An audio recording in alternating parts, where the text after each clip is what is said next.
Hi guys, here we have the 2019 Porsche 911 Carrera 4S.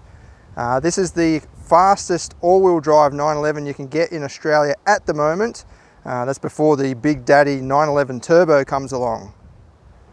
It's very quick. I've taken it for some runs with the V-Box earlier this week, and I'm just amazed by how quick this thing is, even though it's not even the top model.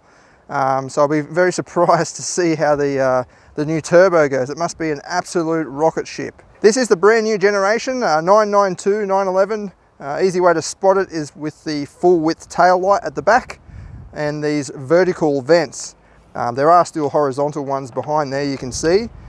The new model looks quite long, especially the back here. So this windscreen stretches all the way down, one seamless line. The 911 has always had that sort of seamless sweeping line that goes down the back. But I think this is probably the longest version of that line that we've seen. It is quite a big car in person. When you see it in pictures and so on, especially some of the early ones, they were a lot smaller. But this new model is quite big. It doesn't, it's not like a little sports car. It's definitely a prominent modern sports car. There aren't too many distinctive design elements for the Carrera 4 over the Carrera 2. It used to be that the Carrera 4 borrowed the wide body from the Turbo, but they're all kind of wide body these days. So you've got the wheel arches that sort of flare out there, especially at the back. You can see that's pumped out quite a distance. But being the S model, there are larger alloy wheels, big brakes there, so you've got multi-piston brakes, cross-drilled rotors. They're really good. I've already tested the braking performance for those with the V-Box, and yeah, you'll be amazed, or actually you won't be surprised by how quick they pull up the car. And then at the back, you've got this sort of darkened plastic piece that wraps around the rear bumper bar there. I love these little vents at the back here. They remind me of the 996 911 Turbo. On that, there was a big intake in the rear guard there, and then there was an intercooler sort of somewhere under there, and then the escape route for the air was through the back, which was similar to the 959 from memory. But they are actually functional here too, so you can reach up into there. I'll try and get the camera up in there. But yeah, it is an escape route for some of the air. I'm not sure what exactly, whether it's an oil cooler or intercooler, or if it's just get hot air away from the engine, I don't know, but they are functional. I probably should have given it a bit of a clean. I've been driving it for pretty much the whole week now. But I do kind of like the look of a dirty 911. Like, it's been driven, it's been used for what it's been built for. Like, look at all the bugs splattered on the front there. I think that's kind of cool. It's like a grand touring car. It goes anywhere. It's ready to get the hard yards done in terms of driving. And then in the front, you've got two intakes on the sides. So there's little radiators or something behind there. There's another one on the other side too. And then in the middle, there doesn't seem to be an intake at all. It's just a closed vent, which is kind of unusual. You think that would capture all the air and cause, I don't know, turbulence or something. You think they'd just put a little hole in there so the air can escape. But obviously Porsche knows best. I'll just get it out of the sun and we can have a look at the interior. I love these door handles, how they sort of pop out like that. And then they do close back in once you lock it. You've got that very typical sort of 911 clack to the engine. You can hear it easily.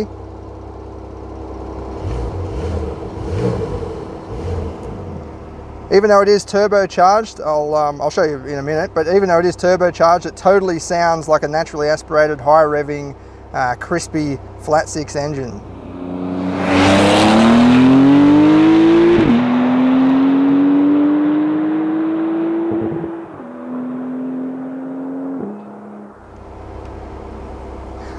Close the door. Oh, I love these things. So you can see this massive hook under the door there. That's obviously the door lock or something. But I love how heavy duty that is. Like, it's just very locked when it's locked. All the center console is new. It's kind of carried over from other Porsche models, like the Panamera and even the Macan and Cayenne. Slightly, they sort of cascade down and they have all buttons down the sides here. Whereas this has just got a bunch of buttons up the top there for the climate mainly, but it's still got that sort of cascading, sloping sort of theme to it. And then up above you've got Porsche's latest multimedia system. I don't mind it. At first it took me a bit to get used to it. I'm not a fan of the home screen here. You can configure this to make it look however you want, so you can have you know, your music on one little box and then your sat nav in another box, and change the size of them around and everything. But yeah, I think that's a bit confusing. I'd rather just go through these lists and then pick what you want. And you've also got this secondary list that pops out once you select something. So you've got card, and you can go through your secondary list and go through what you need. This has got the Sport Chrono pack, which includes that little stopwatch up there, I believe. Although I'm not sure exactly what you do with that stopwatch. It is kind of cool though. It's got the time in it as well. But it also has launch control and so on. And this one's also got the sports exhaust option, bimodal exhaust, and you can actually hear it at the tailpipe. It's not just fake sound coming through the speakers, although there might be, I don't know, but there's definitely better sound each time you hit this on and off at the actual tailpipe.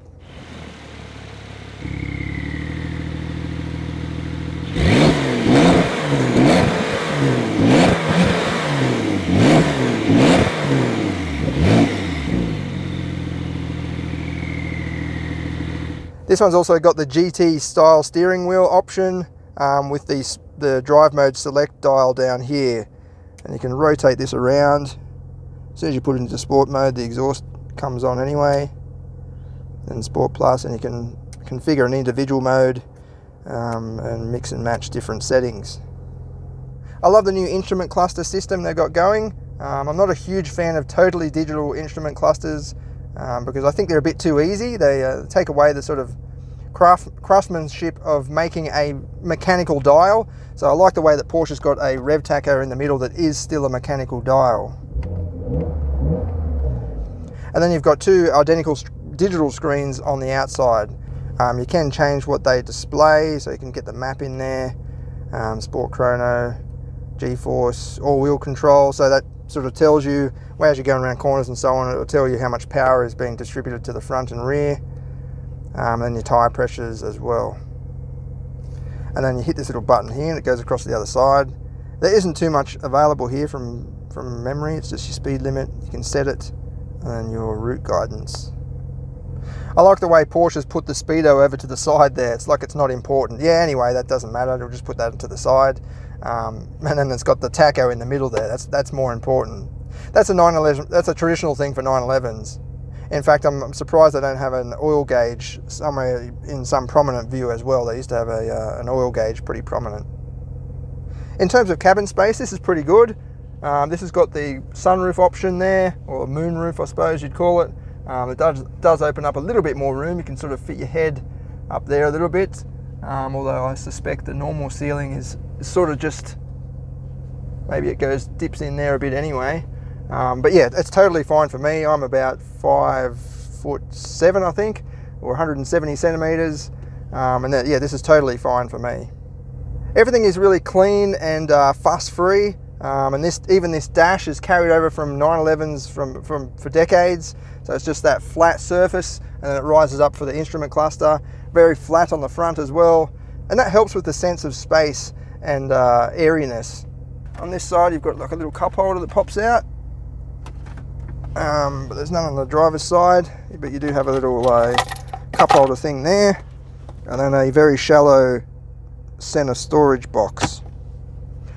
The glove box is not too bad.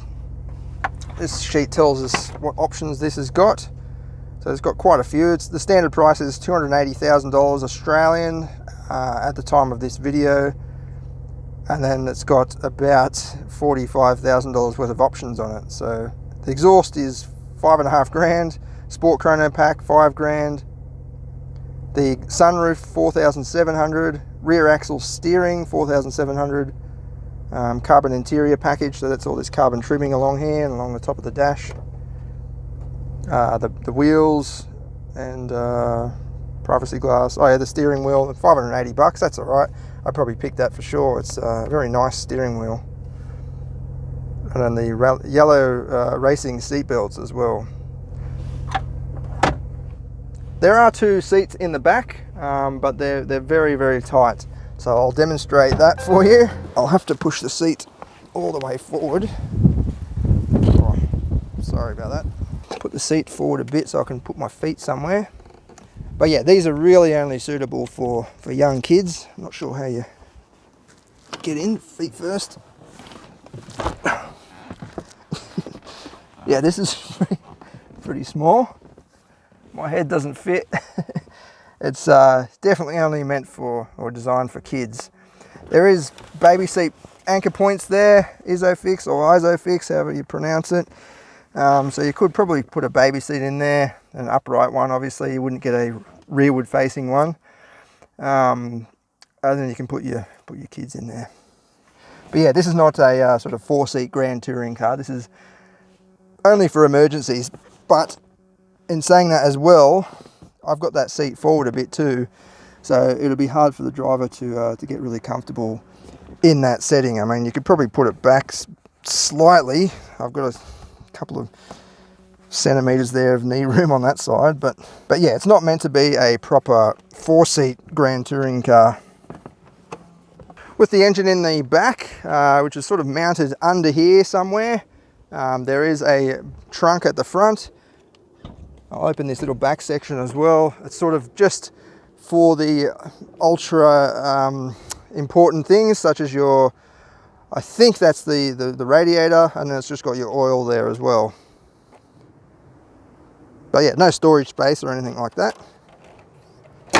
For storage, you need to go to the front and you'll find the space under here is not too bad. So you can definitely put a quite a large suitcase in there, or even two if you've got two sort of skinny ones that you can jam in there, but definitely enough for a couple of nights away somewhere, or even your weekly shopping would probably fit in there if you stack it up a bit. I like the way it goes very deep, like that feels like it's on the ground. That it's they've definitely maximized every bit they can. Let's take it for a drive and see how it goes. So what are we dealing with exactly? Well, it's a 3-litre twin-turbo flat-six engine hooked up to a new 8-speed dual-clutch automatic gearbox. It develops 331 kilowatts and 530 newton meters. Those figures don't sound enormous by modern-day high-end sports car standards. I mean, you know, the actual figure 331 kilowatts isn't all that impressive. But I was just taking a look at the specs, and this thing only weighs 1,524 kilos tare. That's an incredibly low weight for any modern car, let alone a, you know, one that's filled with technology and luxury, and one that's got 4-wheel drive, touch screens and so on. This one's even got heated seats, electric steering column, electric powered seats as well. 1,500 kilos is yeah, it's a really amazingly low weight for this style of car. I mean, even some of the hatchbacks these days are pushing 1,500 and even 1,600 kilos. And the low weight is really helps in every area. It's not just acceleration and straight line speed, which is astonishing as it is.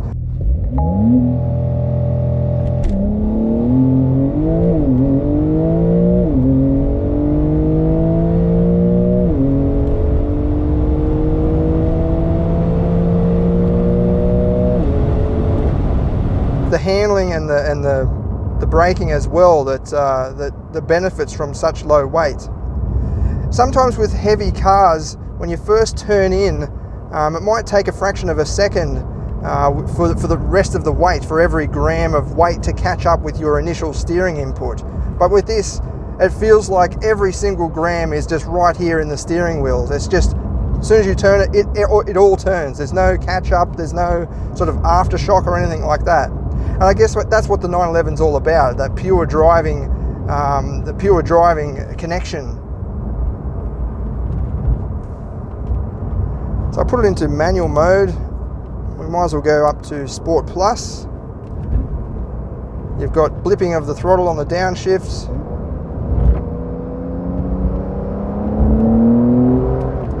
Picks up the speed really, really easily and wipes off speed really easily as well.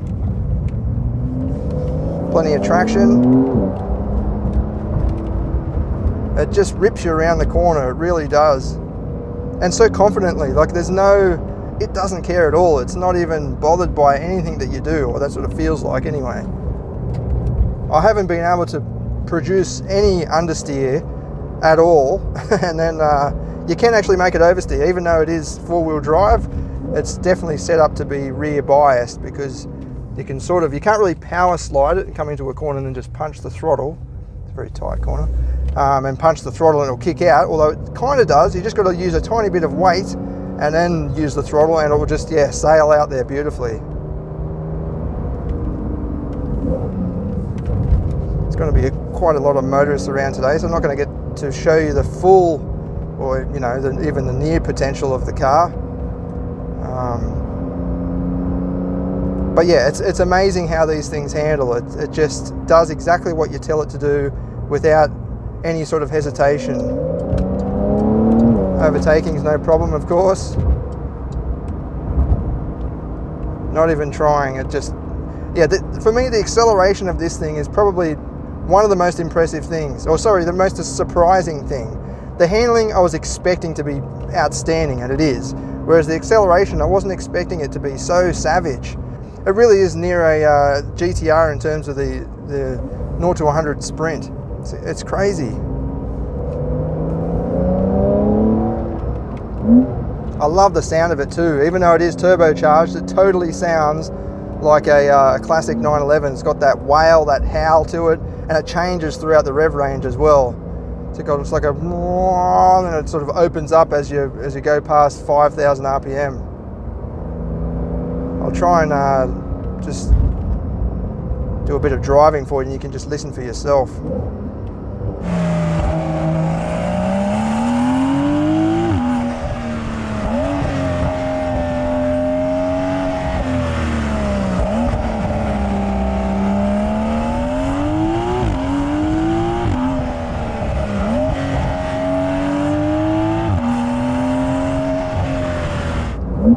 Awesome gear changes as well. They just change exactly when you pull the paddle.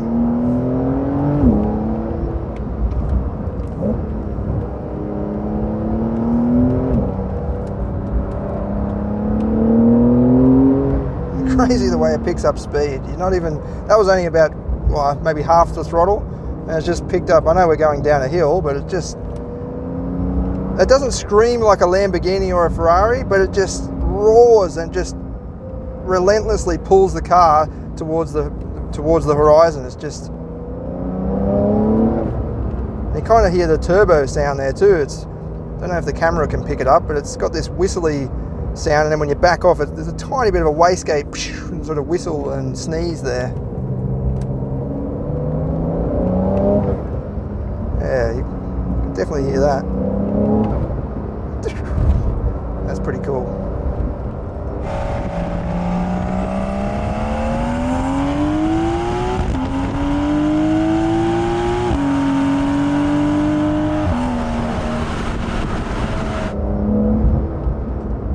Hairpin, hard on the brakes.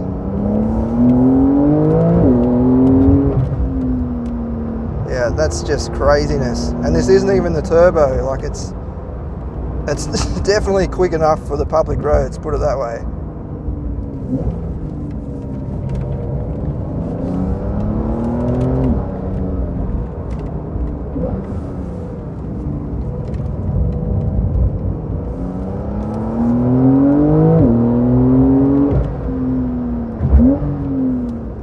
Brakes, turn it in. See, there's no tire squeal or anything. I'm not pushing super hard, but if you were going this fast in a normal car or even a hot hatch or something, the tires would definitely be squealing at this speed. But this just doesn't care at all. It's totally ready for it. I think the good thing about the all-wheel drive is that, yeah, you can put the power down much sooner, or as soon as you're even near the exit of the corner, you can pretty much floor it, and you don't have to worry about it just spinning away the power. Although the 911 with the engine in the back has always been known to have good rear end traction, because all the weight goes onto the back wheels, and you've got that engine already sitting on the back wheels, so you've got plenty of grip there.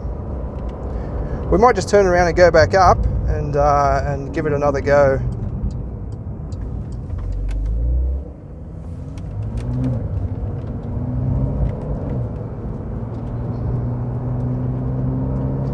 This thing is just too much fun. You just want to drive it all the time. And as you can probably tell by all the bugs on the front of the car, that's what I've been doing since I've picked it up.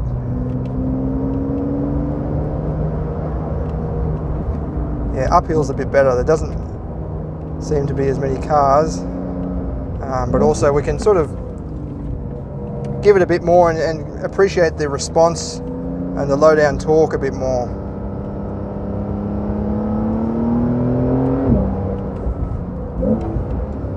But yeah, hear that engine. It's just definitely a trademark 911 engine sound.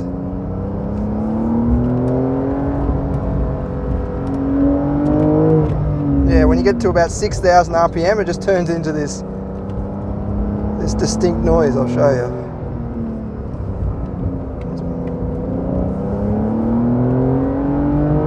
There, that's just sort of whoop, and just changes the characteristic of the engine sound. Stability control just flicking there. So much torque coming up these hills. It's like they're not even hills.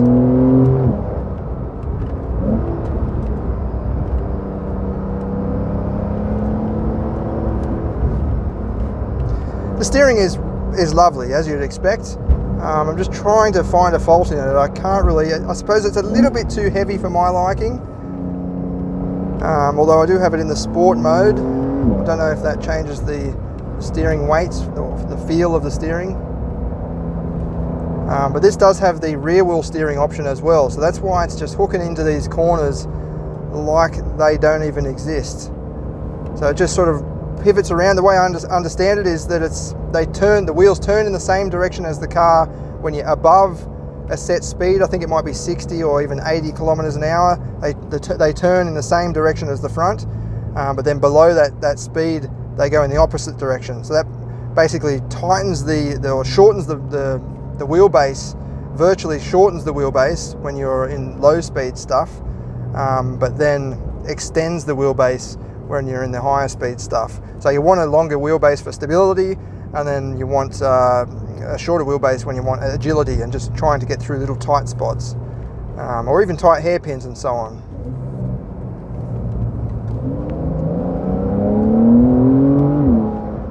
Bouncing off the wall there, the sound is even more enhanced.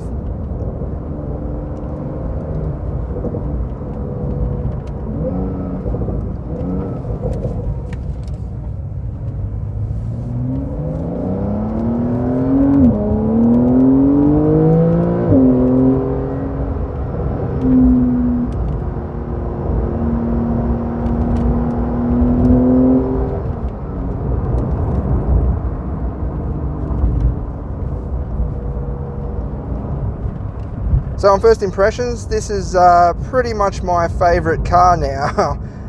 It just does everything so well. It really is very well balanced, extremely fast, but still extremely capable in the corners, and then the brakes are awesome as well. I like the simple, sort of pure interior.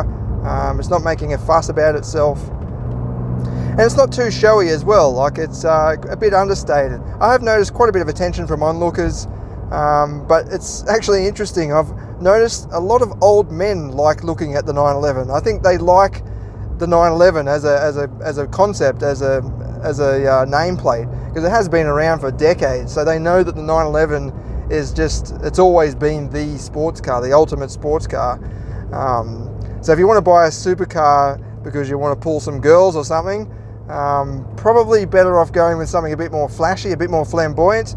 But if you're after some old men, yeah, the 911 would be perfect for that. Because yeah, I think I've spoke to about 5 or 6 different old men have come up to me and spoke to me about the car. Oh, this is the 992, blah blah blah blah blah, which is, it's great. I mean, I do like talking about cars, and it's great to have some enthusiasm there. But yeah, I've never experienced that before with any other car, where it's that typical demographic has approached us and talked about the car. It's funny. But just before we round it out, I have been driving this to work every day. I'll put it back into normal mode, which yeah, you can do. Put it into normal mode and it just calms down. Suspension's nice and relaxed. It's not too firm. It is still a sports car, so you do pick up all those little bumps, like these little reflectors I'll show you. But they aren't sort of like vibrating through the cabin. They're just, you just notice them a bit more than you would in, say, a normal hatchback or even a sports sedan or something like that. But yeah, totally comfortable. It's got air conditioning, everything works, and it's got all the multimeter and everything to keep you happy. Good sound system as well. This has just got the Bose sound system. I think you can get a Burmeister system for it, a higher end version, but this one sounds great as it is. I don't know if it's an option actually. And yeah, comfortable, very comfortable. The seats are nice. You can adjust the side bolsters, not just on the hips, but as the lower bits as well. So you can tighten in your legs if you want to, stop your legs from floating about as you're going around the corners. I'll just pull into here and we can wrap it up. But yeah, you can definitely use this as an everyday car. There's no sacrifices that you need to make at all, really. Apart from the rear seats, if you do need rear seats, that's going to be a problem. But if you don't need rear seats and you just want a practical car that you can still carry things in, well, those rear seats become little storage areas, and then you can use the front boot there as well. This is going to be a difficult car to give back, but unfortunately I do have to give it back later today.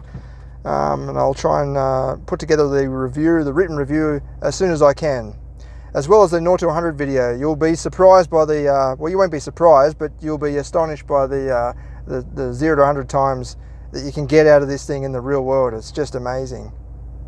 Until then, thanks for watching.